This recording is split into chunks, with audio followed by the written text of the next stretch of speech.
سورہ فاتحہ 100 مرتبہ پڑھ کر جو دعا مانگی جائے وہ قبول ہوتی ہے۔ سورہ بقرہ کی تلاوت سے شیطان گھر سے بھاگ جاتا ہے۔ آیت الکرسی پڑھنے سے محتاجی دور ہوتی ہے۔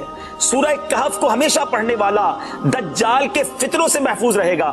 والدین کی قبر پر ہر جمعہ سورہ یاسین کی تلاوت کرنے سے اس کی حروف کی تعداد کے برابر ان کے گناہ بخش دیے جاتے ہیں۔ سورہ رحمان 11 بار پڑھنے سے تمام مقاصد پورے ہوتے ہیں۔ سورہ واقعہ جو شخص روزانہ پڑھے گا اسے کبھی فاقہ نہ ہوگا۔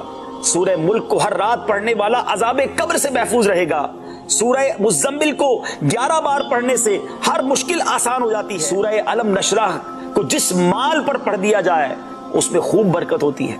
سورہ تین والزیتون جو ہے 3 مرتبہ پڑھنے سے اخلاق و کردار بہتر ہوتے ہیں۔ سورہ قدر جو صبح و شام پڑھے اللہ عز و جل اس کی عزت بڑھا دے گا۔ جس آدمی یا جانور کو نظر لگی ہو اس پر سورہ عادیات کا دم مفید ہے۔